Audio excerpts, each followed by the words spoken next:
je suis Amélie Rigano, bienvenue sur les vidéos de Mon Cœur d'Enfant. Aujourd'hui, je vais vous parler de ces fameux 10, D-Y-S. On en entend beaucoup parler aujourd'hui et chacun y va de sa version. Alors aujourd'hui, je voudrais vous en parler sans langue de bois. D'un côté, il y a effectivement ceux qui voient beaucoup de 10 partout. Il y a ceux qui pensent qu'on en fait trop, on colle du 10 à tous les enfants. Puis il y a ceux qui n'y connaissent rien ou qui n'y comprennent rien, à part la dyslexie, la dyscalculie, la dysgra quoi. Voilà, ça peut devenir très compliqué et je le conçois, c'est assez complexe puisque d'ailleurs la première des difficultés va être de diagnostiquer l'enfant qui est atteint d'un 10 et de comprendre de quoi il s'agit. C'est un sujet qui est important pour moi parce qu'au-delà d'être thérapeute et coach certifié, je suis aussi maman de 5 enfants et parmi mes 5 enfants, j'en ai 3 qui sont dyspraxiques. Donc c'est un problème au niveau organisationnel. C'est surtout un problème tant qu'on ne sait pas encore que notre enfant connaît ce trouble-là. Une fois qu'on le connaît, eh bien c'est plutôt des difficultés de l'ordre organisationnel et puis beaucoup de patience également. Donc je peux vous comprendre, vous les parents qui visionnez cette vidéo, et puis aussi d'un point de vue de thérapeute, je sais aussi de quoi il en retourne et quels peuvent être les outils à apporter, même s'il n'existe pas de recette miracle, si ce n'est faire preuve de beaucoup d'amour, de compréhension et d'empathie envers nos enfants. Alors, tout d'abord, pour faire le clair là-dessus, il s'agit de troubles que l'on va catégoriser dans le rang des troubles spécifiques des apprentissages.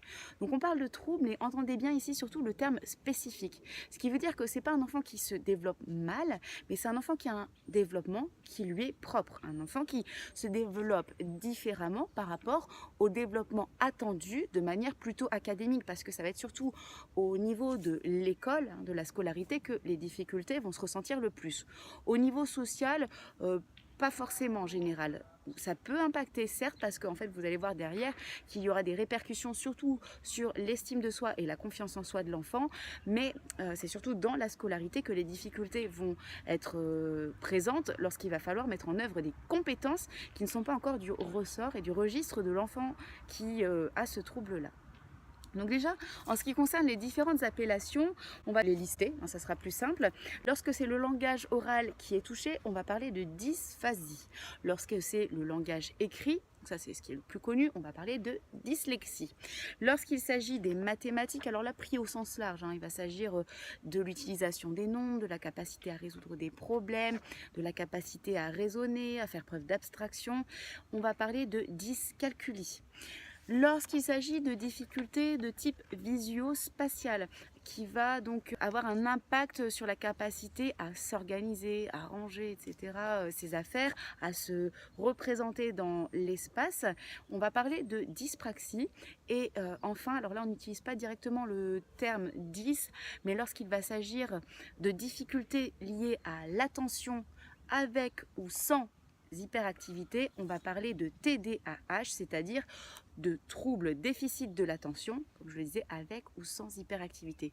À noter par ailleurs que l'enfant qui est hyperactif, qui présente de l'hyperactivité, sera plus rapidement, plus facilement diagnostiqué qu'un enfant qui a ce TDAH, mais qui n'a pas d'hyperactivité. Parce qu'il peut avoir des comportements un petit peu curieux, même énervants, il fait des bêtises, après il regrette. Le diagnostic peut être complexe. Je sais de quoi il en retourne en observant certains enfants. Alors déjà, chez Mon Cœur d'Enfant, nous lançons en quelque sorte un SOS positif, évidemment, aux autorités, former davantage les enseignants. De plus en plus d'enseignants sont formés et s'auto-forment, c'est tout à leur honneur, mais ils ont encore besoin de beaucoup d'apprentissage en la matière parce que beaucoup de parents et d'enfants notamment sont en souffrance par rapport à ces troubles-là. D'accord ? Donc c'est vraiment important de comprendre que nos enseignants ont besoin de connaître ces troubles, mais surtout d'avoir des moyens d'aider les enfants. Et comprenez bien que dans une classe de 30 enfants, avoir des enfants qui sont dyslexiques, dysgraphiques, dyscalculiques, dyspraxiques, c'est extrêmement compliqué à gérer.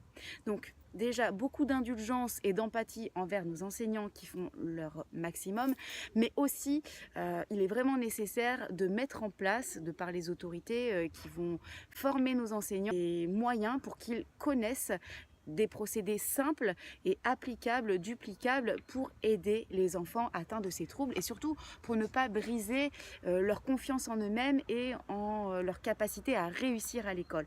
Parce qu'effectivement, on va parler de l'effet domino ou du cercle vicieux du 10. Cet effet domino est d'une logique implacable. C'est-à-dire que, je vous l'ai dit, hein, le 10 va connaître des difficultés avant tout à l'école. Donc il va faire le lien. Difficulté à l'école, bah, j'aime pas l'école ou je n'arrive pas à l'école. Si j'arrive pas, si j'aime pas, je me démotive, ce qui est logique. Si je suis démotivée, bah, logiquement, je vais avoir des reproches, je vais aller à contre-courant. Donc je vais avoir une baisse de l'estime de moi-même, voire chez certains enfants, on peut observer jusqu'à de la dépression. Cela va donner des troubles du comportement, de l'irritabilité, parce que forcément, il va y avoir une opposition du système scolaire, des parents, parce qu'on va vouloir faire travailler cet enfant qui est dans l'opposition ou dans la difficulté, évidemment. Parfois, cela va générer aussi des comportements à risque, puisque certains enfants ayant une baisse de confiance, baisse d'estime de soi, vont prendre des comportements qui sont risqués, tels que se mettre en danger devant les copains, voire de manière isolée, pour se rendre intéressant et pour s'auto-confirmer par rapport à leur propre estime.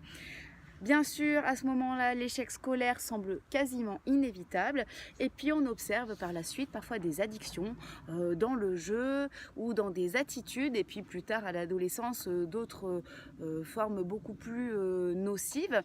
Et pourquoi? Tout simplement parce que l'enfant a besoin de se rassurer dans des choses qui fonctionnent et qui le confortent dans son identité.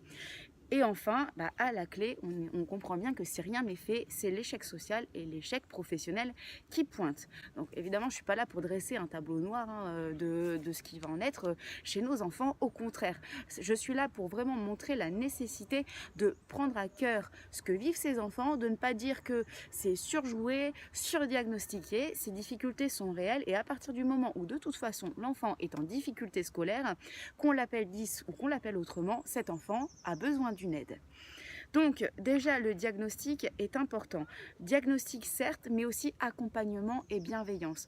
Parce que tant qu'il n'y a pas de diagnostic, on ne va pas forcément comprendre ce que vit cet enfant. Donc on va facilement lui faire des reproches ou faire des reproches aussi aux parents. Donc ça c'est important de la part des enseignants ou des accompagnants de comprendre ce que vivent également les parents tant que l'enfant n'est pas diagnostiqué. J'ai des parents qui viennent et qui me racontent des choses absolument terribles de ce qui a pu être vécu et puis des enfants aussi qui ont connu de grandes souffrances, beaucoup de reproches et beaucoup de peine dans la confiance en eux-mêmes par rapport à ce qui a pu être dit avant la pose du diagnostic. Aussi de la bienveillance parce que beaucoup de parents m'ont fait le retour des difficultés par rapport à ce qu'ils appellent le cauchemar des devoirs. C'est qu'un exemple parmi d'autres, mais lorsque des parents me disent je suis devenue fou ou je deviens folle, lorsque l'on m'a dit que je ne faisais pas faire mes devoirs à mes enfants, alors là c'est juste insupportable pour ces parents qui ont fait énormément d'efforts et en fait qui sont juste confrontés à une difficulté quotidienne chez leur enfant. Donc, déculpabilisons-nous, déculpabilisons surtout nos enfants, faisons-leur comprendre qu'ils sont juste normaux, mais qu'ils ont un fonctionnement qui leur appartient. Et puis sachez que rien n'est joué, c'est-à-dire que votre enfant peut être 10, mais peut tout à fait très bien apprendre, avancer et s'épanouir. Parce qu'il est observé et reconnu que les enfants qui vont présenter un trouble dans un pan de leur fonctionnement et dans leur développement, à un moment donné, vont surdévelopper d'autres capacités. Donc vous allez avoir des enfants qui vont être dans des difficultés à certains niveaux, par exemple au niveau écrit, mais qui vont exceller au niveau oral et inversement. Donc surtout, soyez dans l'ouverture, laissez tester, laissez faire des erreurs, encouragez votre enfant. Ne baissez pas les bras trop vite. Je vous donne un exemple. Si votre enfant présente des difficultés dans le maniement de l'écriture, d'accord ? Bien sûr qu'il va y avoir des outils qui vont être mis en œuvre pour l'aider, avec des outils logiciels, ordinateurs, etc. Mais ne baissez pas trop vite les bras sur l'usage du crayon et du stylo. Même si c'est mal fait, j'ai pu assister à des déblocages phénoménaux chez des enfants qui, d'une année à l'autre, ont eu une écriture complètement différente. Donc, ne baissez pas les bras, encouragez votre enfant, soyez positif. et ayez un regard positif sur cet enfant.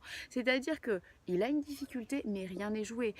Vous avez des personnes dans un milieu comme le mien qui ont des métiers formidables et qui eux-mêmes racontent qu'ils ont été dyslexiques, dysgraphiques ou autres durant toute leur enfance et ils le sont encore à l'âge adulte, mais simplement ils ont appris à compenser.